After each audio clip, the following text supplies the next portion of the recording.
Here's another YouTube lecture on stoichiometry.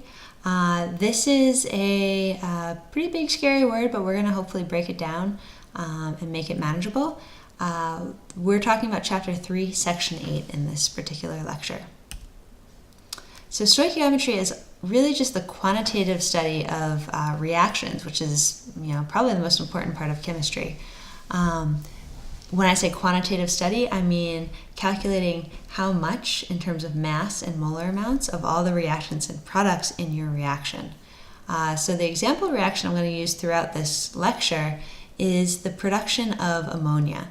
And ammonia is NH3, and so in this model, we've got the blue are the nitrogens, and you can see that they are down here on the product side. They're surrounded by 3 hydrogens each. So for this reaction to occur, first of all, we have, as reactants in this reaction, we have diatomic nitrogen and diatomic hydrogen molecules. If you recall from the last YouTube video lecture, nonmetals like nitrogen and hydrogen occur as diatomic molecules because they're more stable. So in order for them to break apart and form this new molecule NH3, we need to have these ratios. This is the correct ratio of these reactions. You can tell there's 1, 2 nitrogens on the reactant side of the equation and 1, 2 nitrogens on the product side. And then 1, 2, 3, 4, 5, 6 hydrogens as reactants, and 1, 2, 3, 4, 5, 6 hydrogens as products. So this reaction is balanced. This is how we would express it. The fact that there's that coefficient right there on the hydrogen shows that there's 3 molecules of hydrogen reacting with just the 1 molecule of nitrogen. And that forms 2 molecules of our product ammonia, or NH3. Now, typically in our lab, we are not dealing with individual molecules. We're dealing with trillions upon trillions. And so a more common way of talking about these things are in these bigger quantities. So if I start with 6.022 times 10 to the 23rd molecules, that's the same as 1 mole. And so yeah, if I'm starting with 1 mole of nitrogen molecules, I'm going to need 3 times as many, or 3 moles of hydrogen to produce the 2 moles of ammonia molecules. So that ratio, 1 nitrogen to 3 hydrogens to 2 ammonia molecules, is critically important in this whole process. What these problems look like is that you have to start out with some information given to you about this particular reaction. And in every problem, you're going to be asked to calculate something. You might be given something like, we are starting with 25 moles of nitrogen. How many moles of hydrogen will we need? So yeah, you're always going from something given to something unknown. And the way that we calculate the unknown amount is by comparing those molar amounts. So the fact that I always have this 1 to 3 ratio here between nitrogen and hydrogen is very useful, because if I have 2 moles of nitrogen, then I would need 6 moles of hydrogen. If I have 10 moles of nitrogen, I would need 30 of hydrogen. So that with easy numbers, you can do that sort of thing in your head, but when it's a little more complicated, we use something called a mole ratio. So let's take a look at a slightly weirder number. Let's say I have a chemical plant, and in my chemical plant, I have 9,328 moles of nitrogen. I've bought that nitrogen.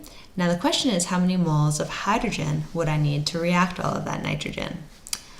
So the way I'm going to go and set it up is by writing out this molar amount to show as a conversion factor the ratio between moles of nitrogen and moles of hydrogen.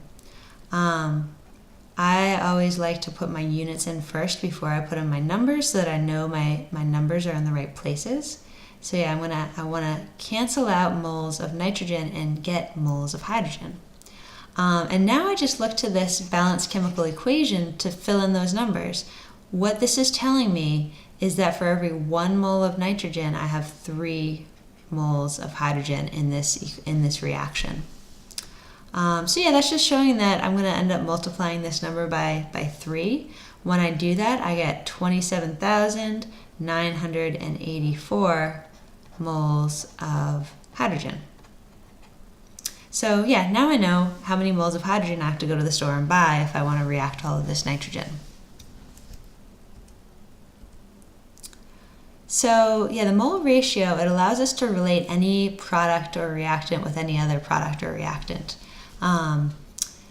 We can add on another layer here to talk about masses, because if you have a molar amount of any compound or element, you can convert that to mass using molar mass. So we've been doing that in class a fair amount, and the kind of roadmap that we've been using is here. We've been saying that in order to, if you know your molar amount, you can calculate the mass of that molar amount by using molar mass, the mass of 1 mole, so either multiplying or dividing depending on which way you're going. And then the other thing that the number of moles tells you is how many particles are in this particular sample. So, you measure out 25 grams of copper in the lab, you can use molar mass to calculate how many moles that is. And then what I think is so powerful is that you can then use Avogadro's number to calculate the, fairly accurate number of atoms in a sample. And yeah, if we're talking about an element, then we're talking about atoms. If we're talking about a compound, then we're talking about molecules. So the term particles on this little roadmap is kind of a catch-all. The type of particle is different whether you're talking about an element or a compound.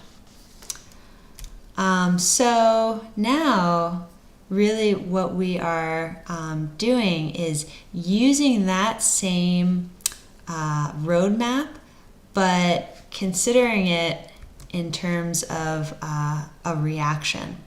And so in any reaction, you're going to end up with you're going to start with your given amount or mass of product or reactant, and you're trying to calculate a mass or a molar amount of an unknown reactant or product. And when we're talking about when we have a chemical reaction, we can really only compare moles. We can't go back and forth and say, because that ammonia reaction is a 3 to 1 to 2 ratio, it's 3 grams, 1 grams, 2 grams. No. That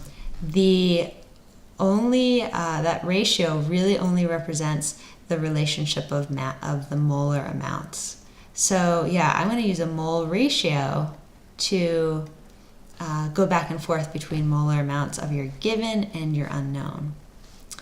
But then we can kind of transfer this whole thing onto the roadmap. And so if I have a molar amount of an element or a compound, I can calculate the mass using molar mass as a conversion factor. And I can do the same thing for the unknown.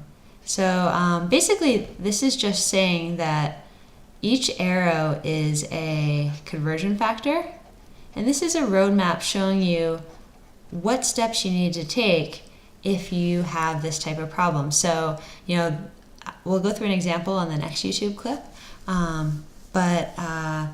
if you are given a mass of, say, nitrogen, and you're asked to figure out how many grams of hydrogen will need to react with that. It's not that 3 to 1 ratio, but you can convert that mass to a number of moles, use that 3 to 1 ratio to compare the molar amounts, and then you've got moles of your unknown, and you can convert that to mass using the molar mass of the hydrogen in this case. You can do the same thing with number of particles, this is a less common type of problem. It's not quite as useful because usually, in the lab, we don't have anything to measure the number of particles. But yeah, hypothetically, you could use Avogadro's number, just abbreviate that as avos. And same thing, more often than not, it's probably just kind of for hypothetical purposes, but you can calculate the exact number of molecules that your reaction might create.